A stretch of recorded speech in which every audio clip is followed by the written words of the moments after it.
Hey everybody, welcome back to the Carryandcut YouTube channel. If you're new here, really do appreciate you stopping by and watching. Don't forget to like, subscribe, also leave a comment down below. Really do appreciate it and love interacting with everybody. If you would, make sure you go check out the Instagram at Carryandcut. If you really want to support our channel, make sure you go over to the Patreon at Carryandcut. I have actually only one tier over there, but I have been in a constant struggle with YouTube monetization lately. It's been weeks and I have not figured anything out. I just keep getting denied. So if you guys would like to support the channel, make sure you go to Patreon. And all the proceeds go directly back to the channel to buy new knives and new equipment to make the content and the quality better for you guys. So today we have a really cool knife. This is the River's Edge Cutlery exclusive 10V Little Native. So this is a pretty cool knife. We got the tools out. We're going to be doing a disassembly maintenance video for this thing. This knife was sent to us by Neil over at the Knight's Edge YouTube channel. Neil's a great guy, has a lot of cool content, a lot of awesome knives. So if you would, check him out. Make sure you tell him Carryandcut sent you. And let's dive right on into this thing. So this is a somewhat, I don't want to say challenging knife to work on, but it is a little bit finicky, especially when you get into the, fighting the action. It has incredible action for having such small of a blade, but with the pivot and the actual, whatever you want to call it, the stop pin, sometimes it just wants to fight you a little bit. So let's go ahead and take this side out. It has a bushing style pivot, just like the pair 2, PM, or pair 3, pair 2, whatever you want to call it. So let's go ahead and keep on plucking away at this thing. Always make sure to keep an eye and keep track of where your screws are coming out of. Some of them have different sizes and all that kind of fun stuff. And rip that one out of there. This is going to be the pocket clip. Keep him separate up there like so. All right, and then let's take out this other screw for our stop pin. The only thing that is really somewhat of a pain in the butt with this knife is going to be this lanyard, not lanyard, but stop pin, pocket clip, screw combo deal thing we got going on here. So there's a little plastic, or plastic, whatever you want to call it, sleeve that goes over the actual, pocket clip retainer. This is like a retainer, kind of goes up through. It's like a pin, I guess you could say, and it is just sometimes a pain in the butt. Okay, so now we got the knife apart. We got the liner. We got the stop pin. We have, of course, the bushing style pivot right there. That's going to be holding the washers captive, I guess you could say. So that's just kind of an interesting design that they have going on right there. It's pretty cool. They use it on a lot of other knives. This is actually my second take of doing this because I had the action all sorts of messed up on that last time when I did the video. So, of course, all we have in there is the stop pin and the other liner. So there really isn't too much going on right there. Let's go ahead and put our washers back in. So the shiny side is going to be going towards the blade surface right there.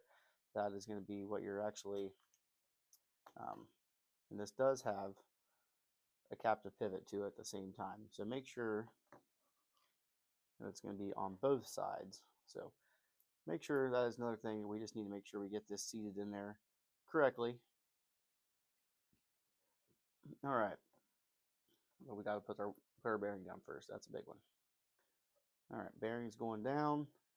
Our bushing style pivot is installed. Let's go ahead and throw some KPL on our washer like so. All right, blade looks pretty good. Say this is all freshly cleaned. Just took it all apart. All right, we're going down. Let's put a little bit here on our blade. Same with our washer. We're going shiny side down now. Just like so. All right, so this is where it kind of gets a little hairy, I guess you could say. When you got to line up everything in here just right. This your pin or your pocket clip hole is going to be, it's captive also at the same time. So it's just kind of a pain to get everything in there lined up exactly how it's supposed to go, especially to get your stop pin lined up quite right. And this does have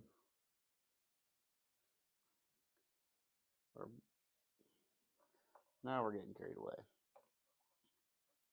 So maybe we should be assembling from this side, it seems like. All right, let's try this way. So we do have the captive pivot going on like so, and it went down like that right there. Okay, blade down on that one. Why did it come out of there? What in the world? For such a small knife, it has got some temperament issues.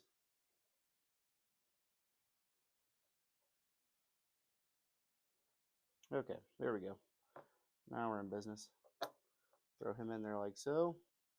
Get our other washer. Just like so. Alright, we're going to put our...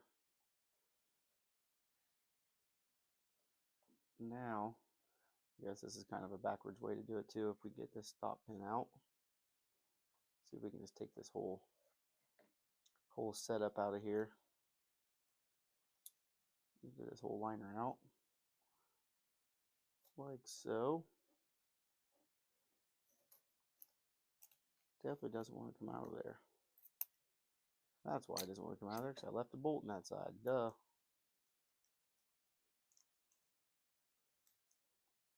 And that thing is going to want to be sticking in there. I definitely don't condone doing this. Make sure you use super light pressure on your multi-tool there. Let's see if we can wrap a cloth around that. Really don't want to mar that up in any sort of way. Alright, now we got some good grip on it, gription. There we got it. Okay, stop pin came out like so. Alright. Stop pin is indeed not captive either. So we're going to throw him down in there. Now if we can put our liner back in there like so. A little tricky. Alright, there we go. Where did that little plastic dude is still in there? Let's see if we can fish him over to the right area.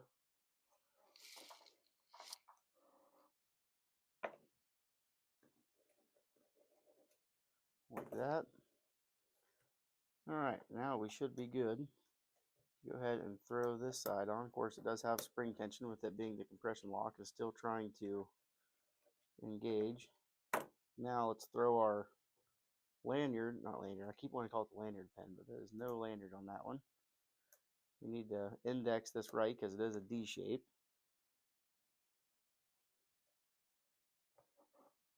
This is where it just gets somewhat cantankerous, I guess you could say. Oh man, just like that.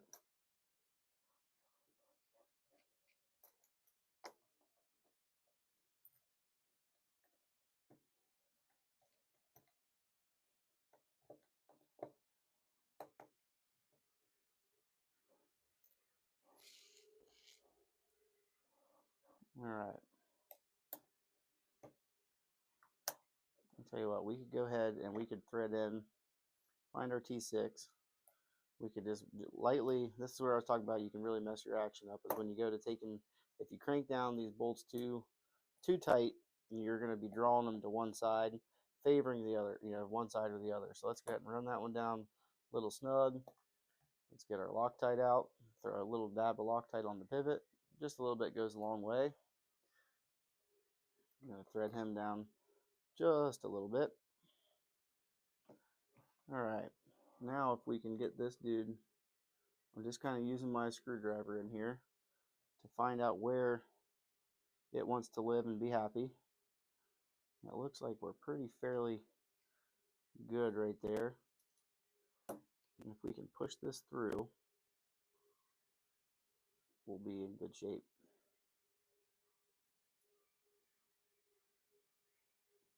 Just like it is a heck of a design that they got going on here. Why in the world they would need to have it like that kind of does not make sense to me.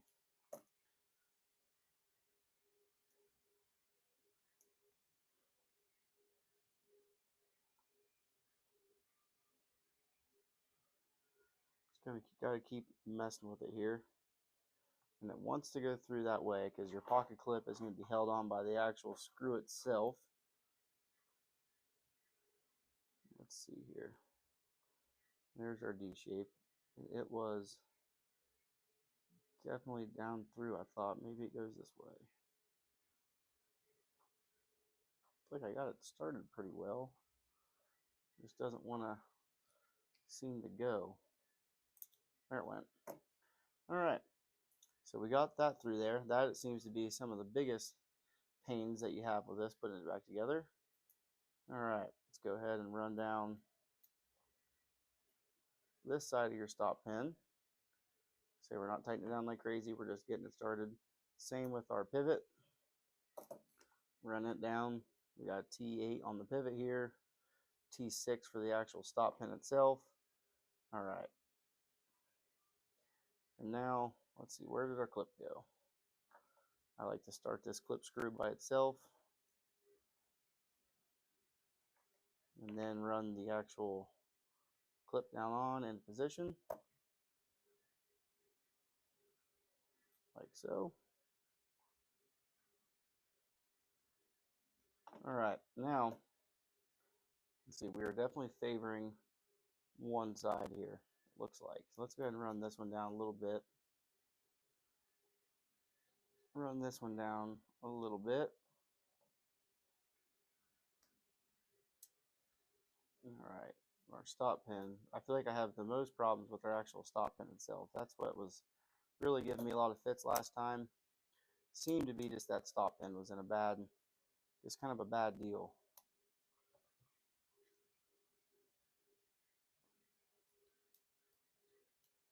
And if one side of the pivot is tighter than the other, it's going to give you all sorts of issues also.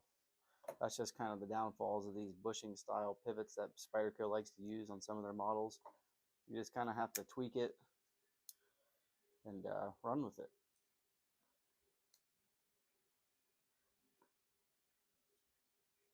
Just takes a little bit of tuning, I guess you could say.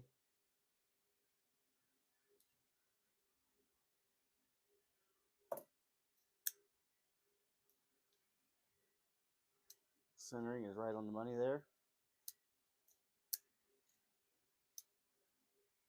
Let's see if we can run this down, try to set that pivot. This feels like it has the same issue I had last time.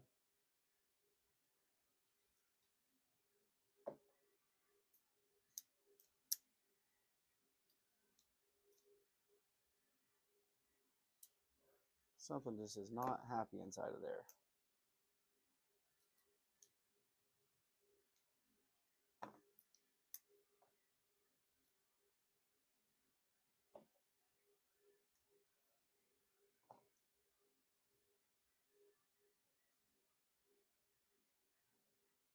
That stop pin is definitely fully seated in, so that's good. Loosen that one up a little bit. Alright, we're getting somewhere now. Definitely getting somewhere now. Just one of those things, you gotta play with it, keep working it, and eventually you'll get the outcome you want. Just nature of the beast when it comes to this style of pivot system. I think we're just tight there at the top for some reason.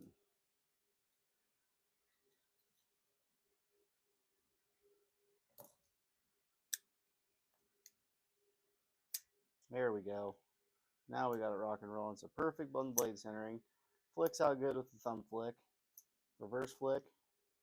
Still really good for being such a small knife too, which is kind of impressive.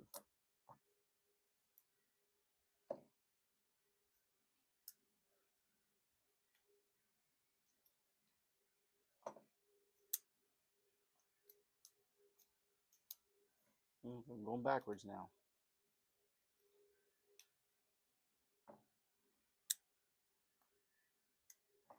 A little looser than that. It's like a marathon. Takes a while to get. Might just be my own kind of incompetence there, but what in the world? Why have these things got to be so finicky? I do not get it one bit.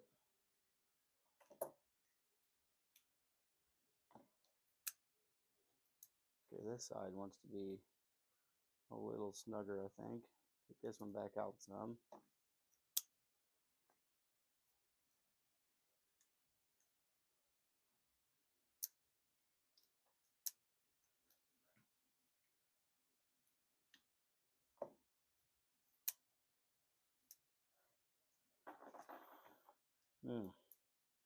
Pain in the butt.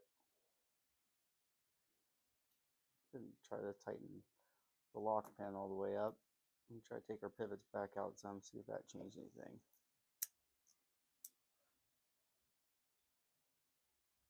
I think it just puts unnecessary tension at the top, and for some reason it just does not like to work very good. For the people that are assembling these all day in the factories, I feel like they have a serious job on their hands.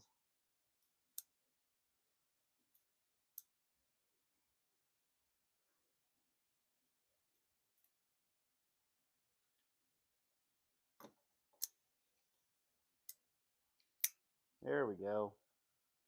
Pretty good closing action on it.